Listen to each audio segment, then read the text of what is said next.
What is up, guys? Pie here. Tower Fantasy has just recently released, and there's an absolute load of things to do that can easily get you distracted from what is important. So I wanted to make this video covering all the important things you should be doing every day, as well as possibly even every week, to make sure that your account is absolutely as strong as possible.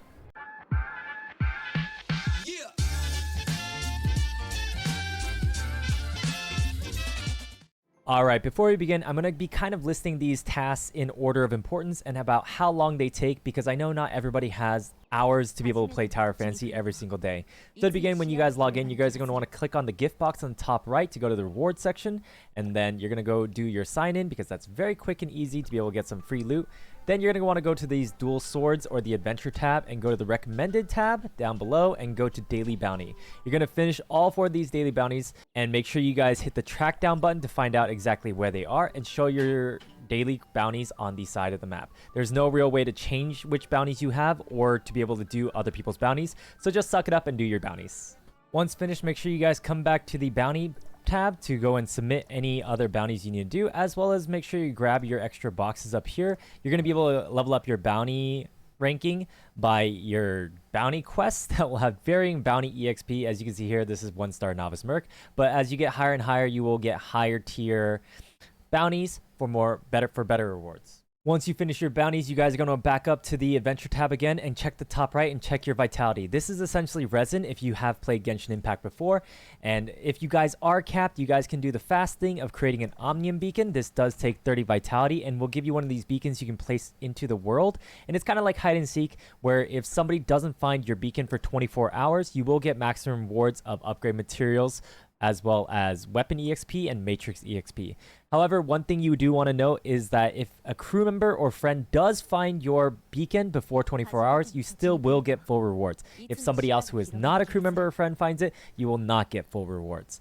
Another thing you guys can be doing is the interstellar explorations for the stargates, and you guys will see here every player has random stargates in the map over and over again, and they will vary in rarity as well as quantity. You really do want to go and find the ones that give 5 quantity or maybe even 6 quantity later down the line when you are higher level. If you or your friend don't have any good stargates, you guys can always go to the recruitment chat tab by pressing your enter key or whatever your chat button is, and you guys can scroll through to see what people are offering to share, and you guys can often see 3-star or 2-star runs being advertised, and you can join those teams to burn your vitality there. A quick thing I want to note that is kind of important is that if you guys do convert your vitality for omnium beacons, you guys do not need to put down the beacons right away. You guys can wait till you're higher level to get better rewards down the line. In regards to joint operations, these are going to be kind of your dungeons of the game and where you can get a lot of matrices and gear, but I don't really recommend you guys do these early on, as the rarity of this gear gets kind of washed away really quickly. But if you do want to get a little slight advantage in Bygone Phantasm and rankings, you guys can always go and do this to get like a quick easy set of blue gear and upgrade it. I wouldn't farm it too much, try to go for the random stats. I would really look to wait until you're somewhere around level 43, 50, so you can get some legendary or SSR matrices and gear. Next, you're going to want to go and check your crew tab. If you guys don't know what a crew is, it's essentially a guild or a kingdom. If you guys aren't in one, make sure you guys join one as soon as possible so you can get some extra rewards, as well as have access to a crew store so you can buy some omnium crystals for your suppressor or some gear down the line, as well as some relic shards. When you guys are here, you guys are going to want to go to the daily tab at the bottom and hit donate. You guys only have to donate one time. You guys can refresh if you guys want to help get your guild a little bit higher. And if you guys somehow do not have the donation items available, you guys can always hit the aid request button and it'll show a message in chat telling your crew members that you guys need this item and they can mail this item to you. And while you're here, you might as well check your weekly rewards tab, as well as go back to the information tab on the bottom left and then claim your rewards up here, and then go and look at your weekly crew missions. You can do 4 weekly crew missions per week. However, make sure you remember that when you do finish a crew mission, a new one will take its place. So if you have a crew mission available that is kind of hard to complete or takes too long, you may want to just do the easy ones first, such as play the joint operation once, do the Frontier Clash once, Void Rift once, and then go and see what you guys have next for the next rotation. Then you want to go back to your Adventures tab, Recommended, and go check out your Mia's Kitchen. You guys can use this to get a food buff as well as max out your satiety. Satiety is your hunger meter, and if you guys have maxed out hunger meter, then you guys will passively heal out of combat. You can see here it says every day it refreshes at 5, 12, and 8, so 3 times per day it can refresh. Also, you might want to hold off on using these food items until you start doing some of the harder content, because a lot of these food buffs will carry over into the other game modes as well too. For this, all you do is enter the kitchen and then hit the taste button. You can either watch her make the food, or you can hit that escape button and it'll tell you what buff you end up getting, as well as your satiety is maxed out, as you can see here, 100 out of 100. Next, you're going to want to go to the challenge tab and go to the training missions section and go and see which training missions are available. Just make sure you keep in mind of how many quantity you have left for each one, because sometimes these training missions can have different locations and different difficulty for different amounts of training points possible. When you find the training mission you want to do, just click on it, then hit go and check your map. You guys may need to scroll out on your map, zoom out to go and see exactly which one it is and where it's at. To use your training points, you're going to go to the commissary tab, then go to the point store at the very bottom, and you will see you can buy some weapon EXP, matrix EXP, as well as some gift EXP. This gift stuff is for friendship with your simulacra to get some simulacra traits if you guys want to do that. But ultimately, I'd say you should hold on to your training points until you find that you need some more gift EXP, or maybe some more weapon EXP or a matrix EXP down the line. Next, you guys are going to make your way towards Cetus Island. If you guys don't know where it's at, it's a floating island in Navia. If you guys don't have access to this teleporter, you guys are going to want to do the story quest to get to it, or if you guys don't want to go and do the story quest quite yet, you guys can join somebody's party that does have access to the island and have them teleport you up here with the teleporting function in the game. I don't recommend you guys try to walk up here because it can take quite a long time. Much more time than just asking somebody. Once up on Cetus Island, you're going to want to get on your mount and go right past the main tent on the left side, where you will find a claw machine. Once at the claw machine, you can just interact with it and it'll give you some instructions and tell you how many plays you have left. You will have 1 minute to go and grab whatever item you want. I highly recommend you try to go for this fox with the purple head with the light up tail, because it's one of the easiest items to get. Just aim for its head and drop your claw down. You can move the claw around with your arrow keys, or you could use WASD. Some of the other items you can grab are the yellow bobblehead as well too. It is also of the purple or SR rarity. Some of the other items are blue rarity or R rarity down there, so I don't really recommend you grab anything else, especially because they're a lot harder to grab as well too. Remember that you can put your claw down as many times as you want during that 1 minute. It's not like one try per run. So just kind of go crazy with it. Don't be too anxious and line it up properly. Just try to go as fast as possible so you can get this over with as quick as possible as well too. Once you've collected all the gifts from the crane machine, you're going to want to go to the Banshees area next to this ruin over here, north of the Banshees sign on the map, and go to the Black Market teleporter.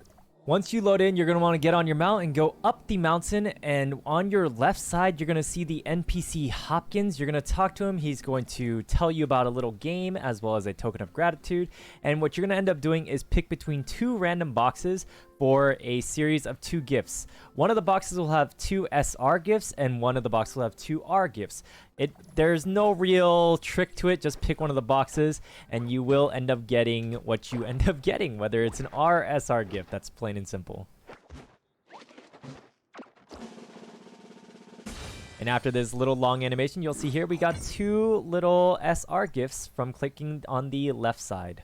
And one of the last daily things you should be looking to do if you have time, this one does take quite a bit of time, is to collect your support points. The support points is used in the support shop to be able to go and buy some items such as extra black nucleus every week, extra gold, as well as more importantly, the extra joint supply chips that you can get. You can also pick up some titles and frames here. And how you're going to get these support points is some various ways. The main ways you're going to be getting them is by doing world bosses such as Robarg and the other ones, but don't use one of your type 3 trips and you're just going to force that box open. You can get some support points there, and some of the faster methods on how you guys can get them is to run some dungeons such as joint operations or dimensionals or interstellars, any sort of stage that takes vitality, and fill out these requirements here. You can see these requirements in the party tab where you click on the flag on the right side, then click on this button with the handshake here and newcomer assistance rewards. You'll see on the very bottom as well too, let me change screens real quick, you'll see right here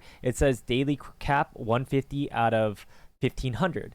A good way you can do this as well too is if you have no vitality and run these stages, you will typically end up getting these. The fastest way to go about doing this is burn out all your vitality, whether through Omnium beacons or just normal means, and then join a lot of interstellar explorations in the recruit tab. Every time you run the interstellar exploration without any vitality, you should be getting 150 support points, meaning that you only have to do 10 runs to be able to get the maximum daily cap of 1500 support points. The last daily thing is completely optional, but you guys can head over to the shop tab, then go to the hot tab and buy a vitality solution, which is equivalent to a fragile resin in Genshin Impact. Essentially what it does is gives you 60 vitality whenever you use it, and they don't have an expiration time. The first one you buy in a day is 50 dark crystals. I don't really recommend this for free to plays, but if you guys do end up buying something like the monthly pass supplies to get some extra dark crystals, this could be a very good pickup because once again, these don't expire, so when you guys are at the higher level point, you guys can pop these to get more vitality, to get more of that higher tier loot compared to other people, and get a slight edge in power level compared to them. And because this video is getting a little bit long, I'm just going to quickly go over some of the weekly things you guys should be looking over. So first off, you should check your weekly tab and complete all and claim all of these missions so that you can get the extra supplies as well as more importantly, the top weekly rewards. And then next, you're going to want to go over to the challenge tab and go do your Frontier Clash, Void Rift, and Wormhole battles every single week.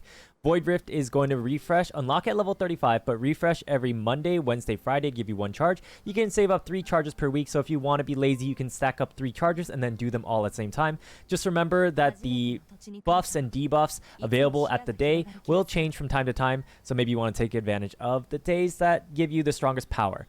And for Frontier Clash, it unlocks at level 39 and refreshes on Tuesday, Thursday, Saturday to give you 1 charge. You can set up to 3 charges just like the Void Rift, and each battle lasts 8 minutes. This one is a wave-based content, and the more guild members or crew members you have in your party, the stronger buff you end up getting. You may want to look to bring some sort of whale or dolphin or a very strong friend to this that is part of your crew.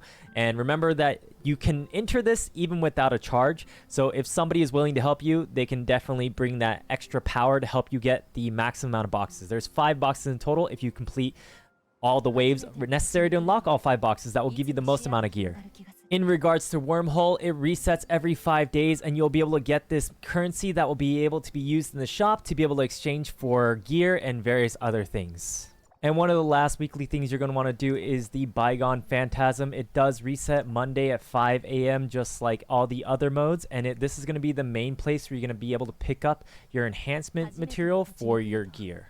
That's going to be all for this video. Hopefully it helped you figure out what you guys want to do every single day in Tower of Fantasy, and make sure you guys leave a like, comment down below what you guys end up doing every day in Tower of Fantasy for your guys' schedule, and make sure you guys share this video, subscribe for more Tower of Fantasy guides and content, follow me on Twitch at twitch.tv/KionPie for live Tower of Fantasy gameplay, as well as join our Discord to be part of our Tower of Fantasy community. Follow me on Twitter, TikTok, and Instagram for more content, and thanks again for watching again. Peace.